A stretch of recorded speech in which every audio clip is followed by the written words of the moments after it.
In the stillness between thoughts, in the quiet discomfort we feel when we are alone with ourselves, there is a subtle truth: we are not whole. Not yet. We carry wounds. Some ancient, some recent, some inherited, and many of them we are not even aware of.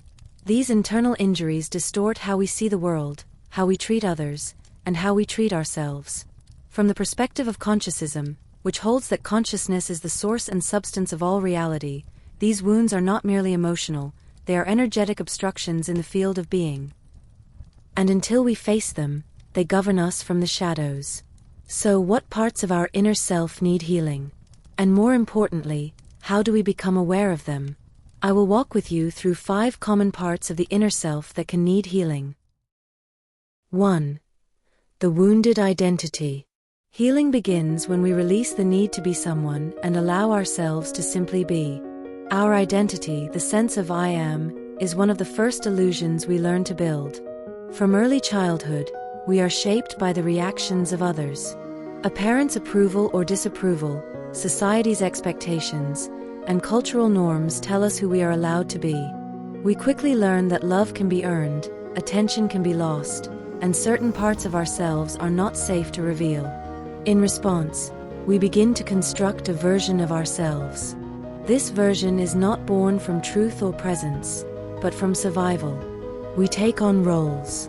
We become the responsible one, the strong one, the quiet one, the achiever, or the rebel. These roles form around moments of fear, rejection, or praise. Over time, they begin to feel like who we really are. But these identities are not our essence. They are conditioned responses to pain. They were created to protect us, but eventually they trap us. What once kept us safe becomes the box we cannot grow beyond. At the core of this wound is a simple fear. If I am not something specific, then do I exist at all? We cling to our roles and our stories because they make us feel real. We become attached to the idea of being someone. Even suffering can become an identity, because at least it gives us a place in the world. Consciousism invites us to ask harder questions. Who am I without my name, my job, my history, or my trauma? Who am I when the world stops looking at me? The ego prefers a fixed answer. It wants to say, you are this. It fears the unknown, because the unknown cannot be controlled. But true healing requires us to stand in that unknown without running from it. Not knowing who you are is not emptiness. It is openness. It is the beginning of freedom. You are not your story. You are the awareness that holds the story. You are not your labels. You are the space in which those labels rise and fall. You are not a fixed object in a rigid world. You are a living presence within an ever-changing field of experience. Healing begins when we loosen the grip. When we stop trying to be something and start allowing ourselves to be. Not the character, but the consciousness behind it.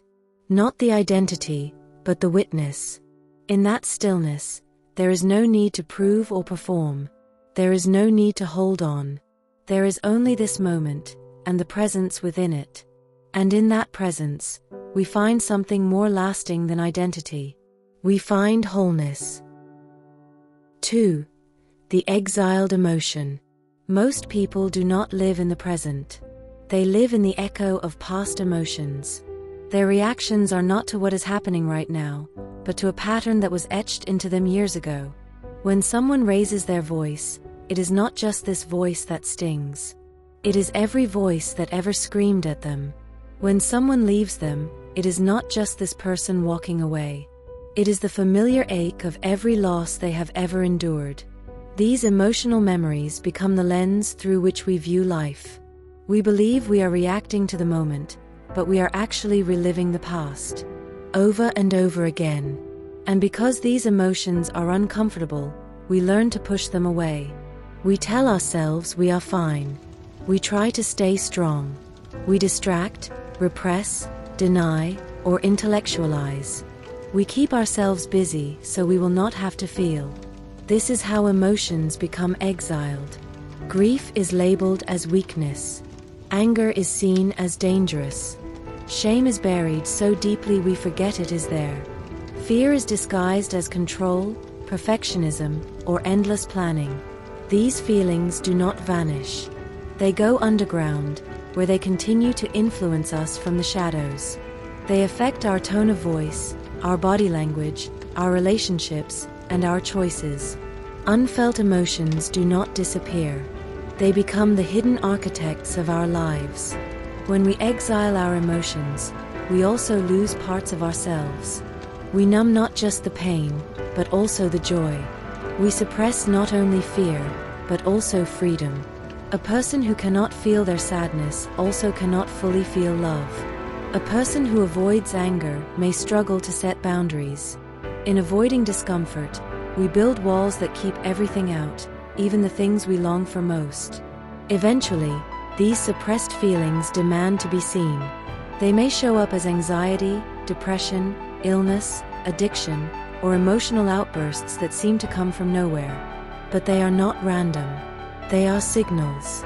They are messages from within, asking to be heard. Healing begins when we turn toward our emotions instead of away from them. This does not mean drowning in them or becoming controlled by them. It means learning to sit with them, to feel them without labeling them as wrong, to ask gently what they are trying to tell us. An emotion is not the enemy. It is a communication. It is the body's way of saying, something here matters. Grief might say, you lost something that mattered. Anger might say, your boundary was crossed. Fear might say, you do not feel safe. Shame might say, you believe you are unworthy, and that belief is hurting you. When we listen to these messages with compassion, they begin to shift. They no longer have to scream to be heard. The act of witnessing an emotion with openness is itself a form of healing.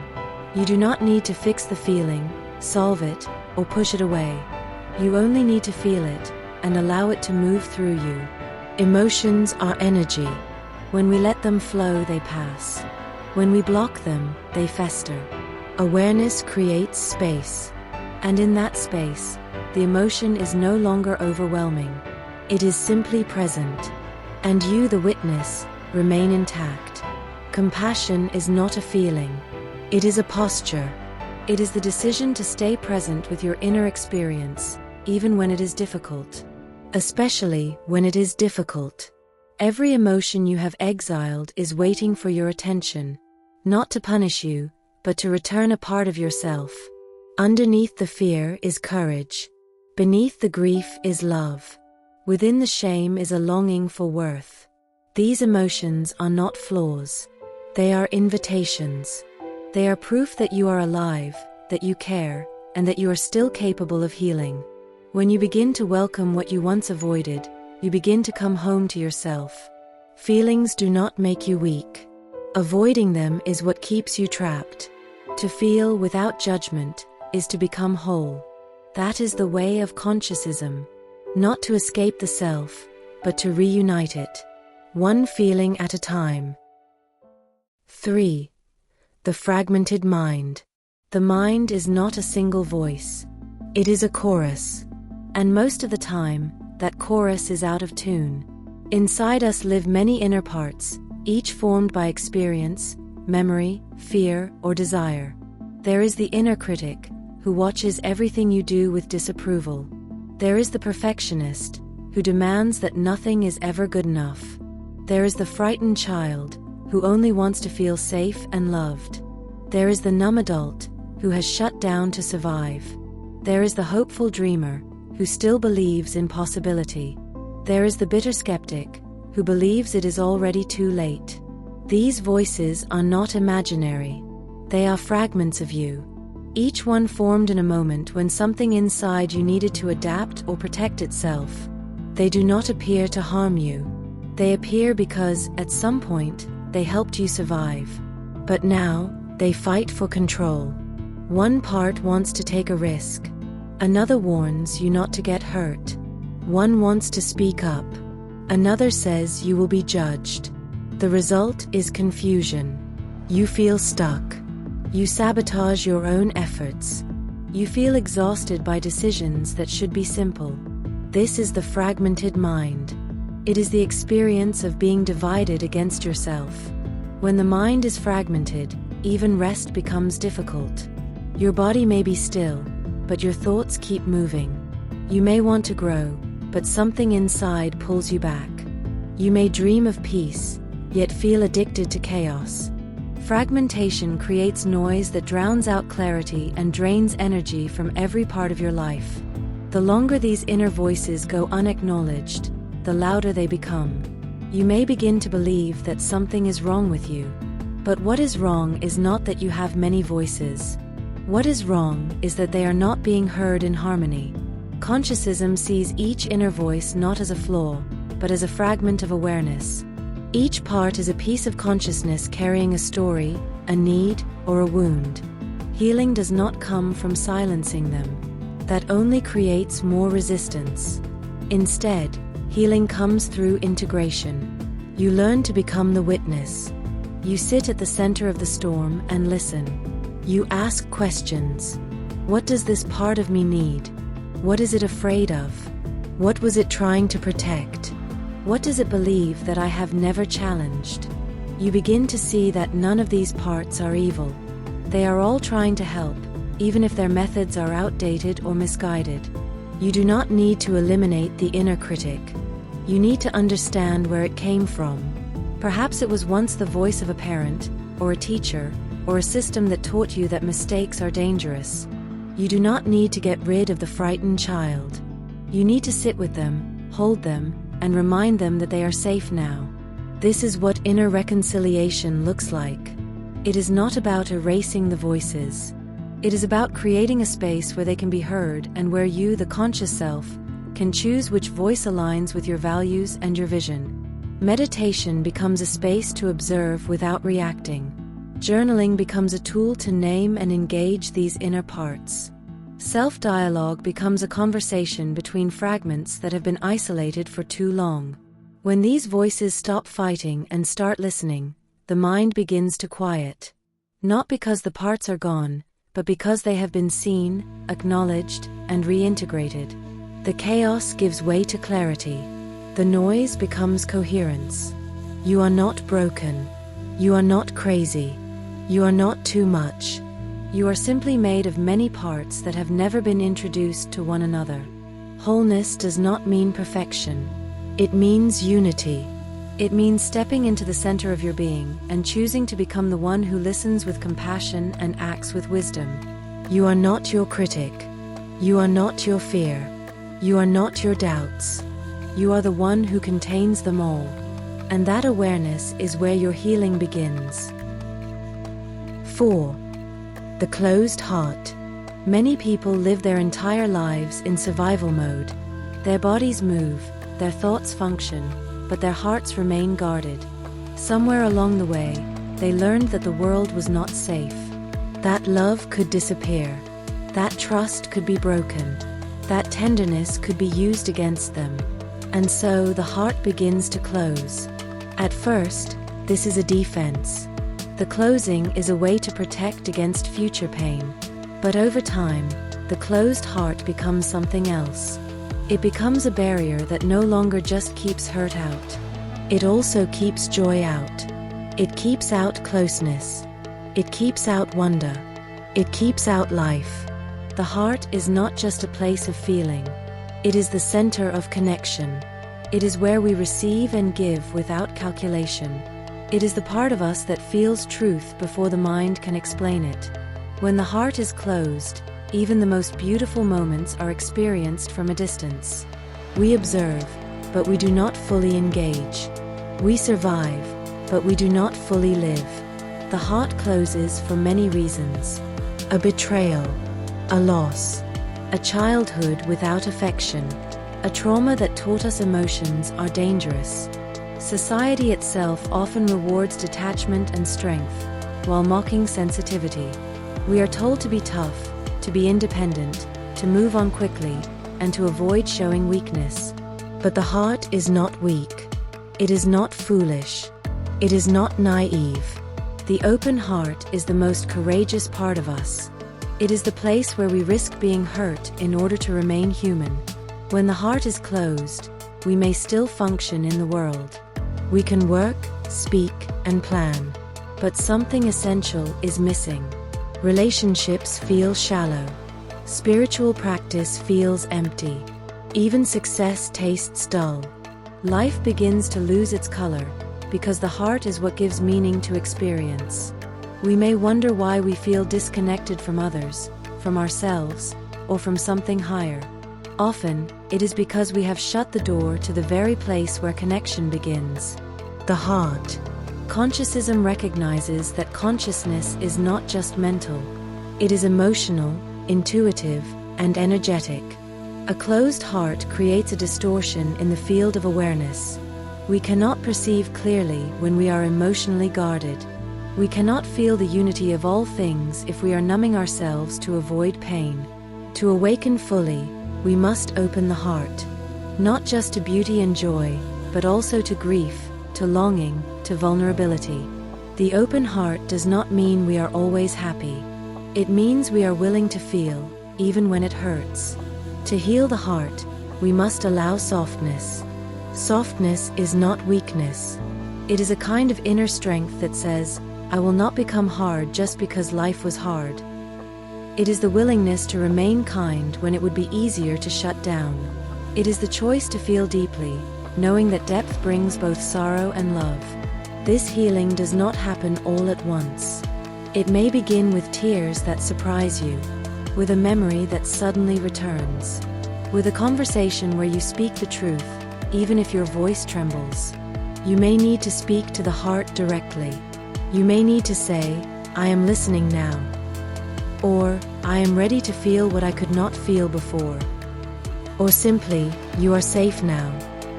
When the heart is open, the world changes.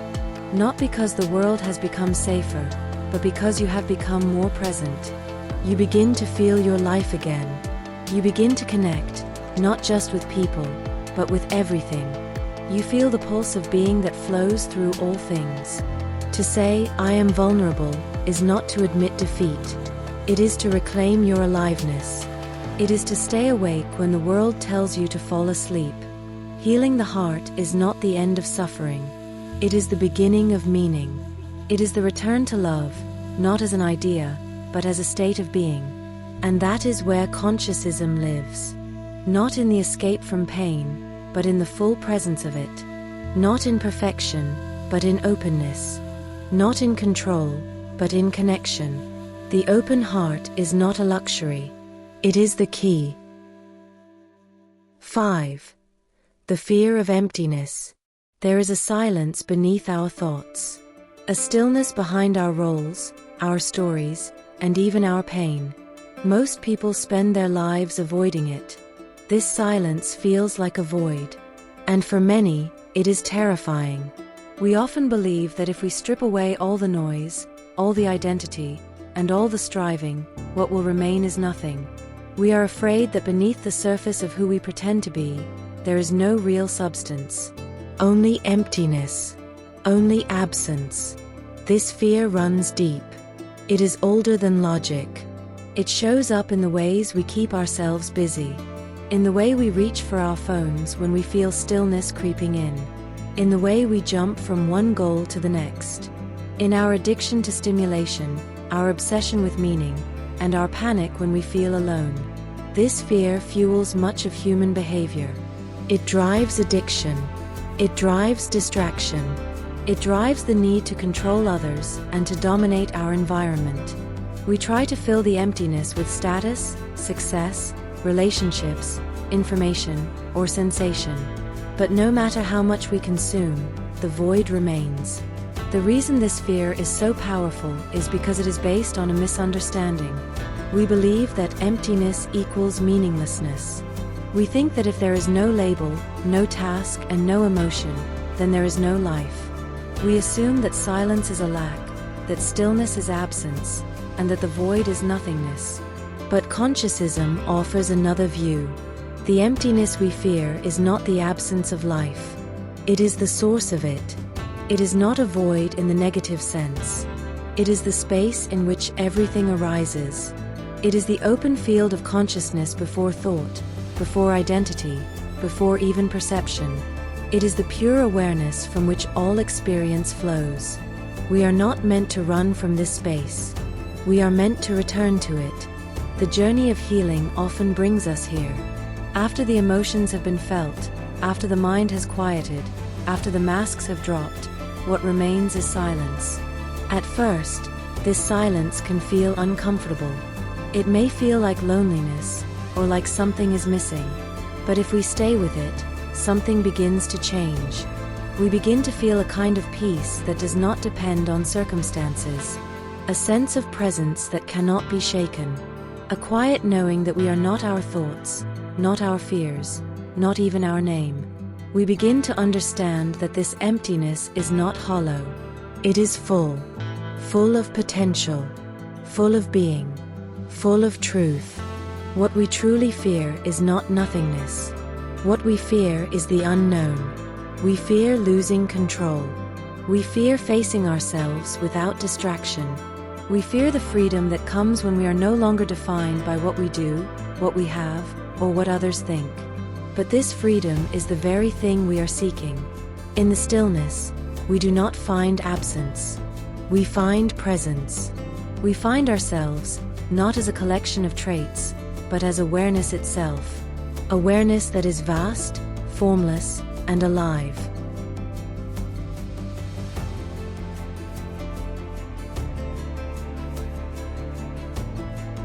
This is the essence of consciousism. To recognize that the most real part of us is not the surface, but the space beneath it. Not the noise, but the silence that holds it. Not the mask, but the one who watches behind the eyes. You are not broken. You are not lacking. You are not lost in the void. You are becoming.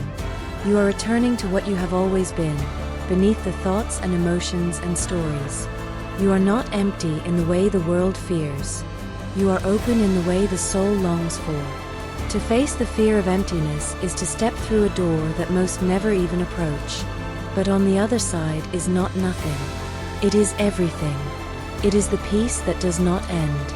It is the self that is not separate. It is the beginning of true wholeness. You do not need to fill the emptiness. You only need to feel it. And in feeling it, you will find that you were never alone. You were simply waiting to find you. Healing is not a linear journey. It's not about becoming perfect or pure. It's about remembering what you are beyond the wound. The self is not a solid object. It is a fluid field of awareness, shaped by experience and perception. And that means it can change. It can open. And it can heal. So the next time you feel the weight inside, the grief, the fear, the numbness, don't run from it. Sit with it. Feel it. Let it speak. Because your healing doesn't begin when the pain ends. It begins when you are finally willing to listen.